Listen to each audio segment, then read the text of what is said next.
Hi friends, আমার YouTube channel সিনা farming ইকুইপমেন্টে আপনাদের স্বাগতম। আজকের ভিডিওটি হচ্ছে গাড়ির মেনটেন্যান্সের উপর। কারণ আগের ভিডিওতে আমরা বলেছিলাম যে এরপর নেক্সট ভিডিও নিয়ে আসবো মহিন্দ্রা 595 টার্বো মেনটেন্যান্স নিয়ে, যে কীভাবে রাখা হয়। আর সবথেকে বড় জিনিস হচ্ছে কোম্পানিরা বলে থাকে যে 300 থেকে 400 ঘন্টার মধ্যে এর অয়েল সার্ভিস করতে। তো আমি করি 300 ঘন্টার মধ্যে।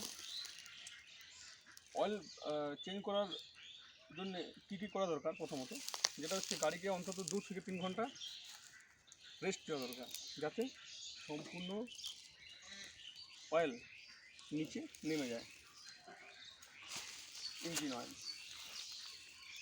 আর প্রত্যেক সার্ভিসিংয়ে ডিজেল ফিল্টার এবং মোবিল ফিল্টার উভয়ই চেঞ্জ করা দরকার। হাইড্রোলিক ফিল্টার একটা সার্ভিস ছাড়া চেঞ্জ করতে হয়। যাই হোক, আপনাদেরকে ক্যামেরাটা খুলে দেখাই।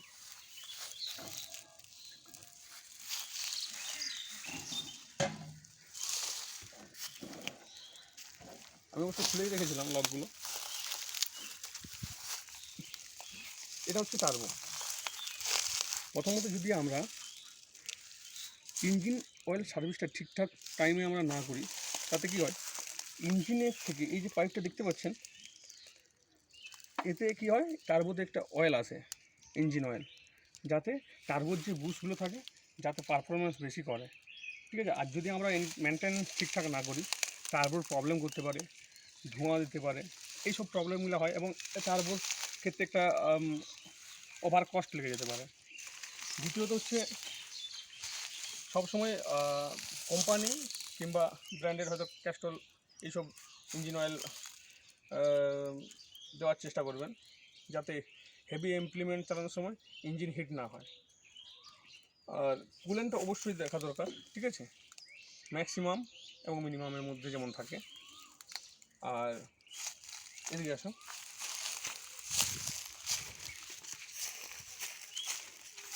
মহেন্দ্রর কোনো গাড়িতে, আমার 2019 মডেলের গাড়ি, মহেন্দ্রের কোনো গাড়িতে আমাদের সেই সময় ওয়াটার সেপারেটর দেওয়া থাকতো না, ঠিক আছে।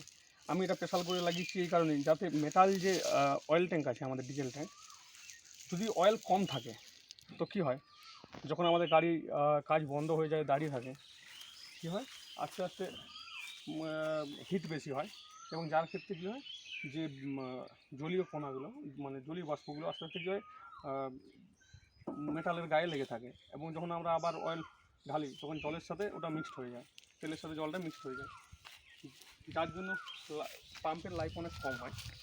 সেই জন্য কী হয়, ওয়াটার সেপারেটর লাগানোটা অতি অবশ্যই। আর তৃতীয়ত হচ্ছে, এক্ষেত্রেও দেখো, আগে যেগুলো আসতো গাড়িগুলো, সেই গাড়ির পাম্পে এখানে অয়েল চেক করা হতো, যে এখান থেকে লক খুলে অয়েল দেওয়া হতো যদি কম থাকতো। কিন্তু এখনের ক্ষেত্রে এসব করতে হয় না। এর কারণ হচ্ছে গাড়ির ইঞ্জিনের সাথে, ইঞ্জিন অয়েলের সাথে এই যে পাইপ দেখতে পাচ্ছেন, এই পাইপের মধ্য দিয়ে পাম্পে আসে, আবার রিটার্ন যায়, ঠিক আছে। যদি ঠিক টাইমে সার্ভিস আমরা না করি, তাতে কী হয়, পাম্পের লংজিভিটি অনেক কমে যায়। কী হয়, যদি আমরা 400 ঘন্টার ওভারে, বেশিরভাগ ক্ষেত্রে অনেক লোক করে, ঠিক আছে, তাতে কী হয়, হেভি ইমপ্লিমেন্ট চালানো খুব হয়তো রেয়ার, 2 থেকে 4 বছর হয়তো করতে পারে, তারপর আস্তে আস্তে লোড নেবে না, ঠিক আছে, সেই গাড়িটা কী হয়, সম্পূর্ণ টয়ের উপরে ডিপেন্ডেবল হয়ে যায়। এগুলো কিন্তু অতি অবশ্যই দেখা দরকার। আর লক্ষ্য করবেন, হয়তো কিছুদিন হয়তো কারো 6 মাস, কারো 1 বছর, কারো 2 বছর, আর কারো টেকেও যায়, ঠিক আছে, হর্স পাইপগুলো চেক করা দরকার অতি অবশ্যই।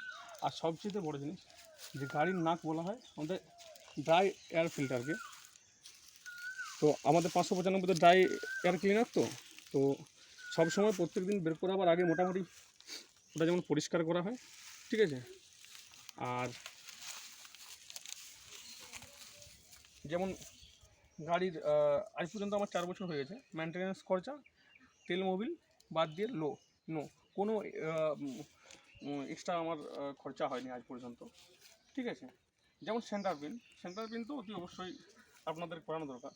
অনেকগুলো কী হয়, ব্রুশ ব্রুশ কেটে যাওয়া বাদেও গাড়ি যখন হেলে দুলে কোনো গোচ্চায় রানিং গাড়ি চলার সময় গোচ্চায় পড়ে তখন কী হয়, গাড়িটা পুরো দোলতে থাকে। তাতে কী হয়, সেন্টার পিনের আর কিং পিনের কাজটা করাতে হয় সেই সময়। তো অনেক লোক কী করে, এসব করায়নি। তাতে কী হয়, যখন পরে হয়তো আজ করবো না কাল করবো না করে এরকম করে বছর পর তো কেটে দেওয়া বাদে যখন বাধ্য হয়ে করতে হয়, কী হয়, তখন টায়ার খাওয়ার প্রবলেম শুরু হয়। তখন তো সে অবশ্যই করার চেষ্টা করে। দিয়ে যখন করায় তখন কী হয়, ফ্রন্ট এক্সেলের ব্রুশ বাদেও ব্রুশের যে বডিটা আছে, বডিটা পুরো খেয়ে দেয়। তো কী হয়, ব্রুশ কিং পিনের সেন্টার পিনের কাজ করলেও, এই কিং পিনগুলোর কাজ করলেও কী হয়, আস্তে আস্তে কিছুদিন চলে, 1 মাস 1.5 মাস 2 মাস দিয়ে নষ্ট হয়ে যায়। তার জন্য কি ওটা করতেই হয়। টাইম টু টাইম যদি করা হয়, হয়তো একটু কস্ট বেশি লাগে, কিন্তু কস্ট বেশি হলেও লংজিভিটি অনেক বেশি হয়। যদি ওভার টাইম ধরে সেই জিনিসটাকে রাখা হয়, কী হয়, পরে ওভার টাকা খরচা হয়, কিন্তু সেই নতুনের মতো আর হয় না। ঠিক আছে। আর দ্বিতীয়ত hydraulic oil. Hydraulic oil company প্রথমে বলে 1300 ঘন্টায় চেঞ্জ করছে। আপনারা 1500 থেকে 1600 ঘন্টায় চেঞ্জ করতে পারেন, কোনো অসুবিধা নেই। আর চেষ্টা করবেন বেশি দিন, হয়তো অনেক লোক কী করে, বেশি দিন রেখে দেয়, হয়তো 2000-3000 ঘন্টা চালানো বাদে চেঞ্জ করে। তখন কী হয়, যে হাইড্রোলিকে তেলটা কী হয়, মোটা হয়ে যায়। সেক্ষেত্রে কী হয়, যখন নতুন আমরা তেল ঢালি তখন সেই তেলটা পাতলা থাকার কারণে আমাদের হাইড্রোলিককে পাম্প প্রবলেম করে, উঠে না, উঠলে হয়তো নেমে যায় তাড়াতাড়ি। এইসব প্রবলেমগুলো অনেক ক্ষেত্রে হতে থাকে। আর রেডিয়েটারটা পরিষ্কার করা দরকার। আর এটা তো এখনও পর্যন্ত ওয়াশ করা হয়নি, এই দাঁড়িয়েছে। আর অতি অবশ্যই আমি ভিডিও নিয়ে আসবো রোটার নিয়ে, ঠিক আছে। এর সাথে রোটার নিয়ে, 72 ফলের রোটার নিয়ে আমি অবশ্যই পারফরমেন্সকেও দেখাবো যে গাড়ি কী এখনও পর্যন্ত কেমন পারফরমেন্স করছে।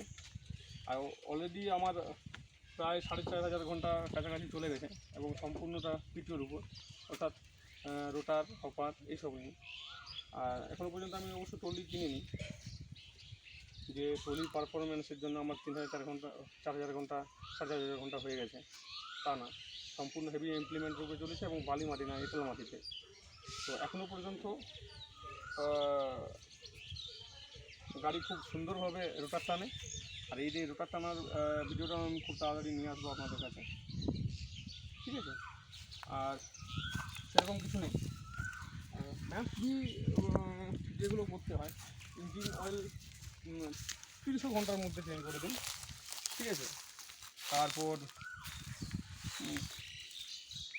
সেটা সম্পূর্ণ যদি যে জানে সেই মিস্ত্রিকে করাও, ঠিক আছে। নিজেরা আপনারাও করতে পারেন নিজেরা, কোনো অসুবিধা নেই। আর অন্য কিছু এর কোনো প্রবলেম হবে না। আর এখনও পর্যন্ত আমার এরকমই চলছে, ঠিক আছে। তো ভিডিও ভালো লাগলে অবশ্যই লাইক, শেয়ার অ্যান্ড কমেন্ট করুন। আর নেক্সট ভিডিওর জন্য ওয়েট করুন। ওকে।